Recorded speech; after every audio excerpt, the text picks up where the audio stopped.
Welcome, curious minds, to the deep dive. If you've ever stood in the wine aisle feeling that familiar blend of excitement and maybe slight paralysis as you look at bottles beyond just red or white, well, you know what I mean. Oh, The options today are just incredible, but honestly, they can also feel like a bit of a maze, especially with labels like organic or biodynamic popping up everywhere. hmm. So, how do you make choices that, genuinely align with your values and the flavors you actually enjoy?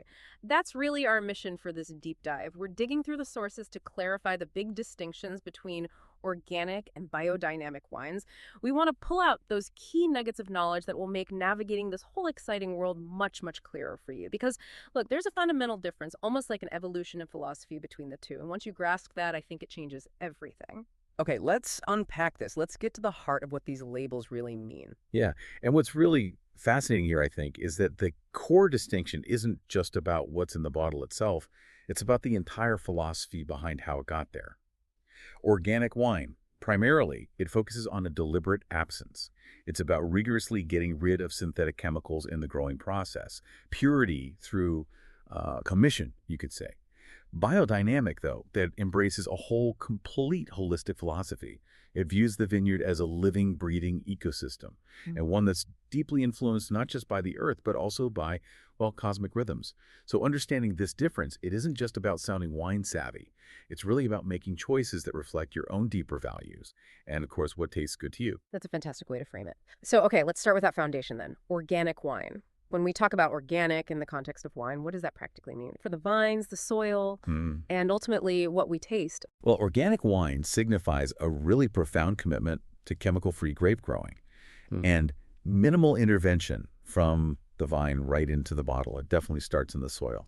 So instead of relying on synthetic pesticides or herbicides, Mm. organic farmers, they strategically use nature's own defenses. They might bring in beneficial insects, like ladybugs, or they use diverse cover crops. And that's not just for keeping weeds down, it's also for specific benefits, maybe fixing nitrogen in the soil or boosting the soil's microbial life.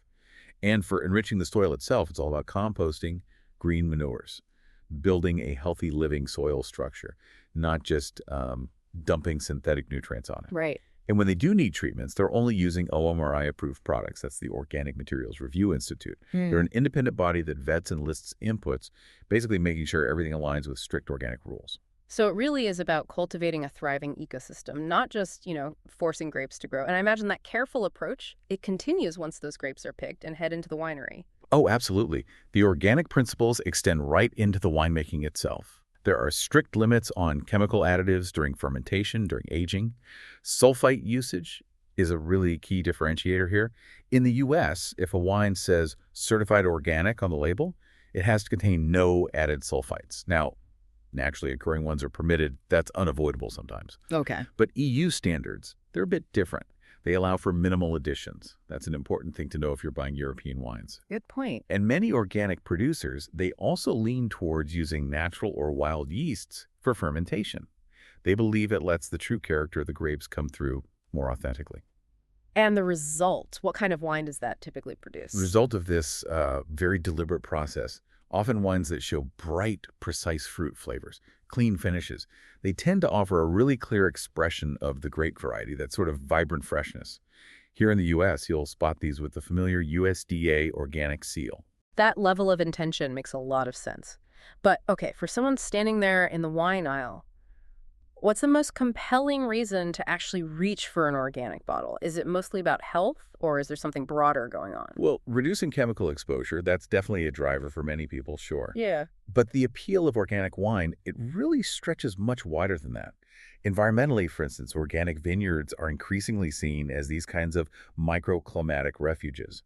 They often show, interestingly, greater thermal stability during extreme weather compared to conventional vineyards. Wow. Yeah, it's a crucial resilience factor, especially now with climate change. They promote biodiversity, build healthier soils, protect local water from agricultural runoff. Mm. And what's also compelling is just how much more available they are now. You'll find excellent certified organic wines in most major retailers. And yes, they can be remarkably budget-friendly. You can find fantastic options under, say, $25, $30. They offer really exceptional value. So it's like a clear, accessible path into making more conscious wine choices. Exactly. It's an accessible entry point. Okay, so Organic is that reliable starting point. It instantly elevates your impact with your choices. But for those who've maybe explored organic and are now looking to really um, immerse themselves in a philosophy that sees the vineyard as this whole, breathing, interconnected universe, Hmm.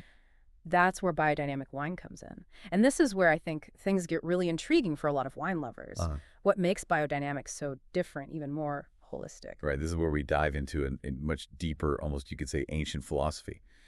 Biodynamic wine treats the vineyard not just as a farm, but as a complete self-sustaining organism. Hmm. Plants, animals, humans, they all work in this profound harmony. And what's absolutely crucial to understand is that all biodynamic wines are inherently organic. They meticulously avoid synthetic chemicals. Oh, okay. But and this is the key, not all organic wines are biodynamic. Think of biodynamic as organic plus. It's a deliberate integration of cosmic and earthly rhythms into the farming. Organic plus. I like that framing. So what are these pluses layers, these distinctive practices that take it beyond just avoiding chemicals, sometimes, to a level that might make someone raise an eyebrow? Well, the farming principles are incredibly unique and comprehensive. A cornerstone is following cosmic rhythms. So planting, pruning, harvesting. They're meticulously guided by a specific calendar based on lunar and planetary positions, not just the usual seasonal changes. Hmm. It's about working with the natural ebb and flow of these planetary forces as they see it. Hmm. Then there are the 9 specific biodynamic preparations, they're numbered 500 to 508. And they aren't just symbolic. Proponents believe each has a targeted role. Preparations, like what? Okay, so take preparation 500. It's often called horn manure. It involves packing cow manure inside a cow horn and burying it over winter. The belief is that this process potentizes it, basically, enhancing soil fertility and stimulating deep root growth. It acts as a powerful humifying agent. Buried cow horns. Okay. And then there's preparation 501, horn silica.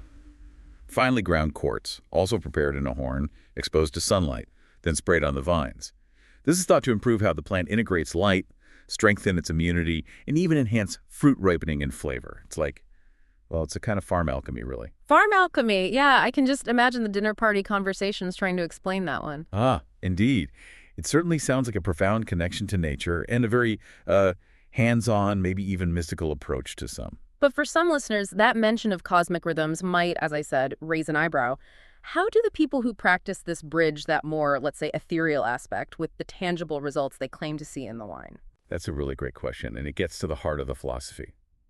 While the calendar and preparations might sound unconventional, the argument is that the tangible effects are rooted in creating this incredibly vibrant, resilient, self-sufficient vineyard ecosystem. Biodynamic winemakers, they're deeply observant people. They argue these practices cultivate a palpable life force or vitality in the vineyards. This leads to vines that are just intrinsically healthier, more balanced. And that manifests in the grapes and ultimately in the wine itself. Okay, so the practices lead to healthier vines, which leads to better grapes. That's the core idea. And in the cellar, this philosophy means an even stricter minimal intervention approach than even most organic producers. Biodynamic winemakers typically avoid manipulating the wines with, modern tech or lots of additives. They're striving for a completely natural expression. The ideal is a closed-loop system where everything needed for the vineyard's health comes from the property itself. Self-sufficiency. Exactly. And there's a very strong preference for native yeasts, letting that local microbial fingerprint drive the fermentation. The finished wines, as a result, often display, deeper complexity, more pronounced soil characteristics. A truly unique expression of where they were grown, that heightened sense of terroir people talk about. For global certification, the logo to look for is Demeter International. That vision of a self-sustaining organism is truly compelling. So, connecting this back to the bigger picture, why would someone choose this deeper, more involved approach? What's the pull? The reasons are often quite profound, yeah. And they often go beyond just taste, actually. There's definitely a strong ecological commitment. Biodynamic farming demonstrably regenerates soil health. It aims to create agricultural systems that are self-sustaining and incredibly resilient. But beyond just the ecological boxes it ticks, many people who follow it describe this palpable life force or vitality in the vineyards. They believe it translates into a wine that more authentically expresses its unique piece of land, its terroir, maybe with a heightened sense of energy and balance. And energy in the wine. That's how some describe it. It's almost a spiritual connection for some, resonating with those seeking a more holistic relationship with nature. And interestingly, some researchers are now looking into the unique microbial diversity, and biodynamic soil. They're linking it to potentially enhanced nutrient uptake by the vines and maybe even distinct aromatic precursors in the grapes. So science might be catching up to some of these ideas. Potentially, yeah. It could be something you literally taste as deeper complexity. And, many of the world's most celebrated, respected wineries have adopted these methods, which certainly adds to their prestige. That commitment is really inspiring. But it also sounds incredibly demanding. I can practically hear listeners asking, does this mean biodynamic wines are typically more expensive? You're absolutely right to ask that. Yes, generally they often are more expensive. Mhm. Biodynamic farming requires significantly more manual labor. It's very intensive, very hands-on, less about machinery, more about direct engagement with the land. Makes sense. These specialized preparations, they require time, precision. And the methods often result in lower yields per acre compared to conventional farming. So you just get less wine per vine. Ah, lower yields. Exactly. So those factors, plus the costs of getting Demeter certified and the fact that these are often smaller, highly dedicated wineries, it all adds up. It contributes to a higher price point for you, the consumer. It really is an investment both for the producer and the buyer in a specific philosophy and a unique kind of product. Okay, so after all this discussion about farming, philosophy, preparations, the ultimate question for so many of us is, can you actually taste the difference in the glass? What does this all mean for the actual wine sitting in front of you? That really is the million-dollar question, isn't it? The ultimate test. Yeah. And while, look, every single wine is an individual expression, there are definitely patterns that tend to emerge when you compare these two categories side by side. With organic wines, you often find those bright, precise fruit flavors we mentioned. Clean, crisp finishes. They tend to give you a clear, varietal expression you taste the grape, along with a general feeling of freshness and vibrancy. Generally speaking, they're approachable, direct in their flavor profile, reflecting that purity we talked about. Okay. Bright, clean, direct. And what about biodynamic then? Do those cosmic rhythms and buried horns translate into something, tangible on the palate, something beyond just purity? Many experienced tasters find that biodynamic wines frequently offer more of a layered mouthfeel, a structural depth. There's often a real textural complexity that fills the palate. Texture, interesting. Yes, and they often present more pronounced mineral or earthy qualities. It gives them this unique grounding, a deeper connection perhaps to their specific site. You might also detect a more structured acidity that kind of weaves through the taste, maybe subtle savory or umami notes, creating a lingering finish that really speaks of the vineyard's foundations. Layered, mineral, maybe savory? And another interesting aspect people often mention is their potential for better evolution over time. That structural integrity in many biodynamic wines seems to contribute to greater aging potential. That's incredibly helpful for knowing what to look for, or at least what people say they find. To really experience this for themselves, I'm thinking a comparative tasting would be perfect for our listeners. Grab a couple of friends, choose the same grape variety, maybe from the same region if you can, but pick one bottle from an organic producer and one from a biodynamic producer. What a fun and delicious way to explore the nuances. Oh, absolutely. It's genuinely the best way to train your own palate and discover what really resonates with you.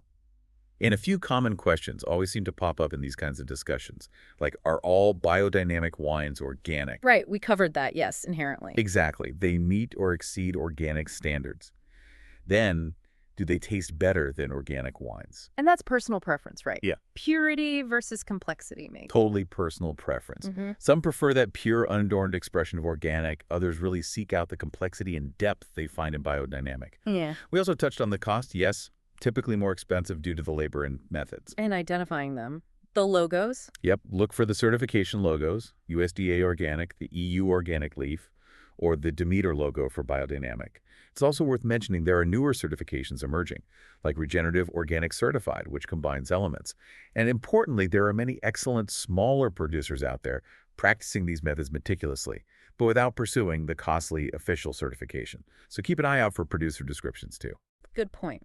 So this really raises that important question.